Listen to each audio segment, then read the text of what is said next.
Now that you own your own regulator, is there a better or worse way to assemble that first stage? Hi, all of you awesome scuba divers out there. Welcome to the Scuba Diver Magazine channel, your favourite place for the latest scuba diving news and gear reviews. And welcome to Ask Mark, our scuba diving Q&A, where I, Mark, a former diver instructor, do my best to answer your scuba diving questions. So if you do have any scuba diving questions, by all means, pop them down in the comment section underneath this video. Use this Ask Mark hashtag to get it featured in an up and coming video. And yeah, in the meantime, I do my best to type out an answer as soon as I see them. The community does an amazing job of answering questions as well, so thank you everyone for doing that. But yeah, today I'm answering a question from Mick all about how to assemble or how to orient their first stage.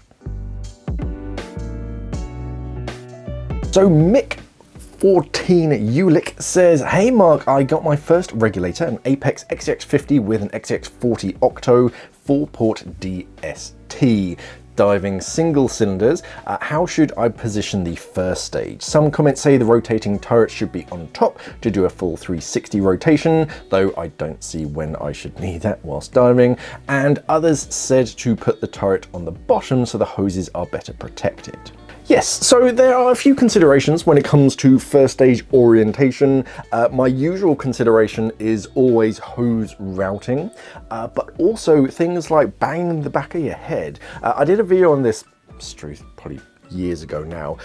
Some first stages are asymmetrical, which is kind of good and kind of annoying at the same time because it kind of paints you into a corner, but some are taller on one side than on the other, which automatically means that the first stage is a little bit higher. So if you are in like just looking as you would whilst you're scuba diving, you're more likely to crack your head on the top of it, so you have to mount your cylinder lower. I did a whole video on it. If I can find it, I'll pop a link in the corner. But that is a consideration. Otherwise, yes, some people say you should have your low pressure ports or as many like hose outy bits as possible pointing downwards. And that's basically to protect the hoses. If you're in an overhead environment like a shipwreck and something is above you, the first thing, as long as your head clears you, that's going to make contact with something sticking downwards is gonna be like the cylinder valve or your first stage. And if it clonks onto one of the hoses, you're more likely to rupture one of the hoses. It's not a good place to be when you have gas rushing out of your cylinder. So it is a better way of protecting those hoses a little bit. As you said in your comment, if they're upright, then you get the full rotation. The downside with the DST, if I can just put a hose in, is that you don't get that full 360. Is this one even going to affect it? You don't really get that effect whatsoever. Yeah, you can't, it gets in the way of the din wheel.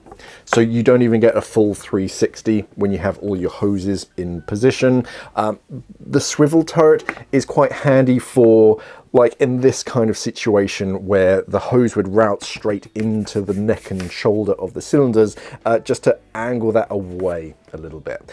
That's what that swivel turret is really there for. It's not for, oh yeah, let's just do a full 360 during the dive. Because as you say, it's rare that you'd need that kind of situation. It can be handy on like a stage cylinder if it's on one side, instead of it routing straight downwards and you've only got like one hose poking out of it, and it's a bit nicer to angle it in that direction whilst you're using that cylinder, and then when you go to stow it away you can tuck it and it's much more streamlined. It's useful for that. Another thing, this is a DST. This is the 5-port version. I don't have any 4-port versions. The only difference is yours won't have this kind of nut. This is a 5th port that comes out in sort of laterally or vertically, I suppose. But to answer your question, so let's remove this low pressure inflator hose. I would probably angle it upright as such. Just because when your cylinder is mounted properly, this is usually quite low down. And then if you're making, sorry about all these like squeaky noises when I rotate it. If they are low down, then they have to kind of come out and then go up over your shoulder. and that just adds extra room. So you need slightly longer hoses. You're immediately getting a bend out of that hose as soon as it comes out. So your hose is just going to bend in the same area again and again and again throughout every dive. That's quite bad for that section of hose. On the inside and the outside, it just adds wear and tear. You can have hose protectors which help to prevent this. These shorter ones just move it down the line a little bit, which isn't great, and also water can collect under there. These ones are really annoying because you can't really pull them off that easily. So yeah, most divers just remove these. I haven't got around to it on this hose yet. Right, as far as like regulator configuration, if you look on a lot of swivel turrets, they'll have a sort of a skinny blank section and a wider blank section. Double check your first stage design. It's basically so that the hoses can be either forward facing or more like reverse facing, depending on what works for you. So if we assemble our first stage, low pressure ports upwards, the high pressure ports downwards. On the left hand side, if you do have a cylinder with you, I find it quite handy because it just helps you visualize like what's in front, what's behind, and it keeps it all steady.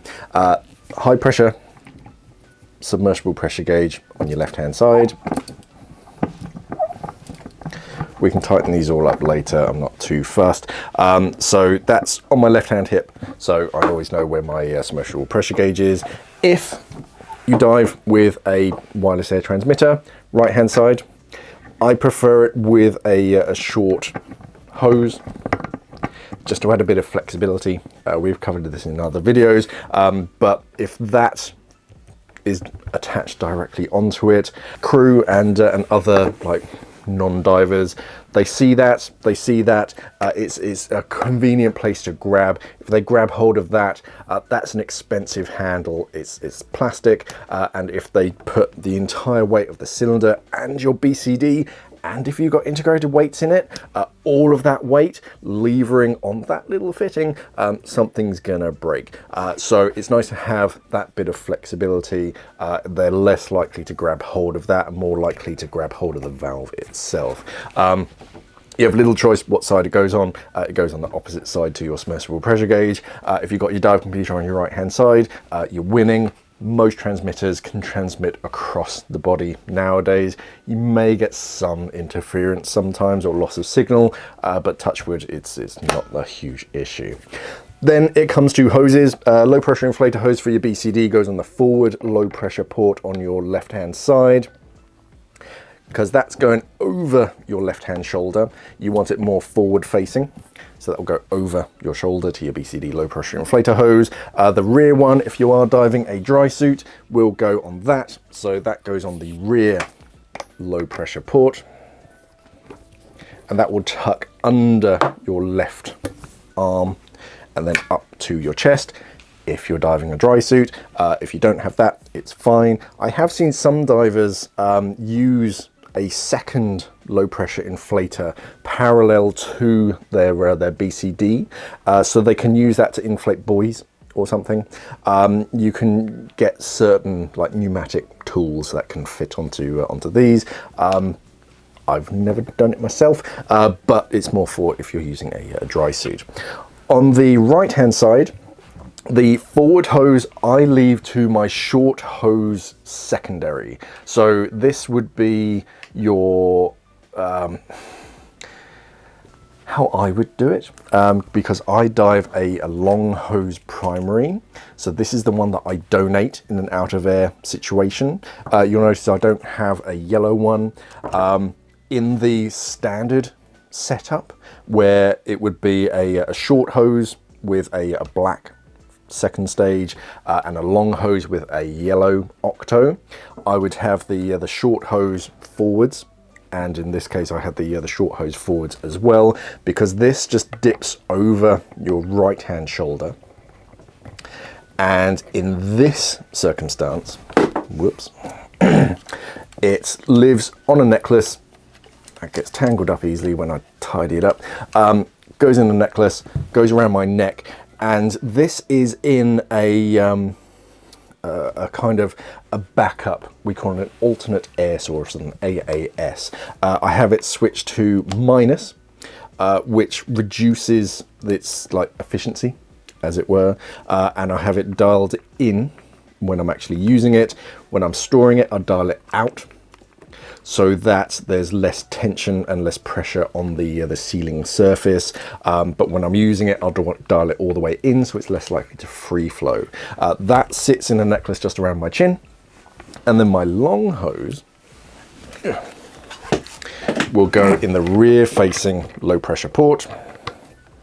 And that would then tuck under my right shoulder, like almost down the length of the cylinder, tuck underneath something on my belt on my right hand side, up around my neck, and then sit in my mouth. This long hose is the one that I'm breathing from throughout the entire dive, and in the unlikely event that my buddy should have some kind of out of air situation, I can take this one out knowing in full understanding that this is working.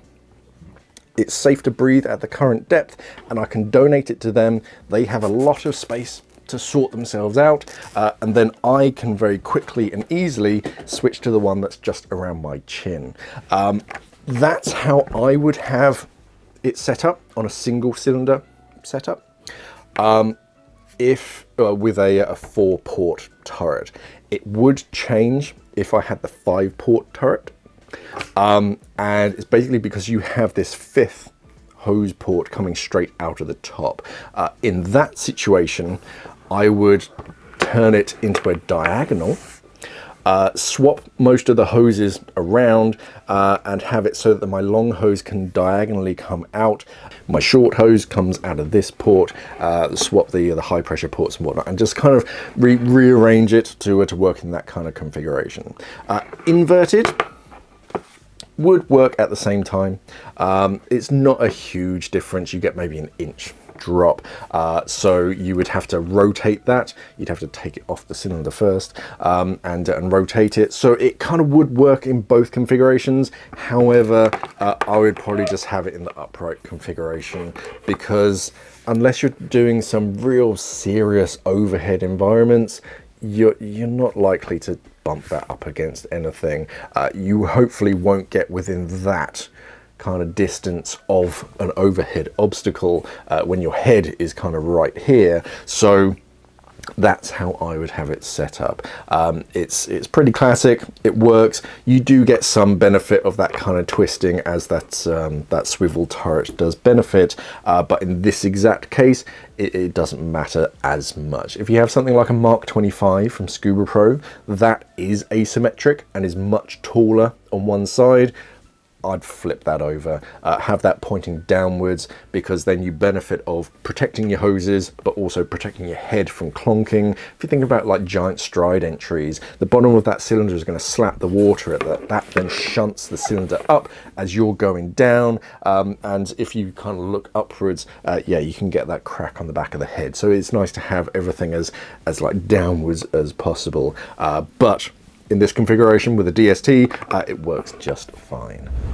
Yeah, this is quite a good example of an ambidextrous, asymmetrical first stage, where most of its body is on one side of the attachment point.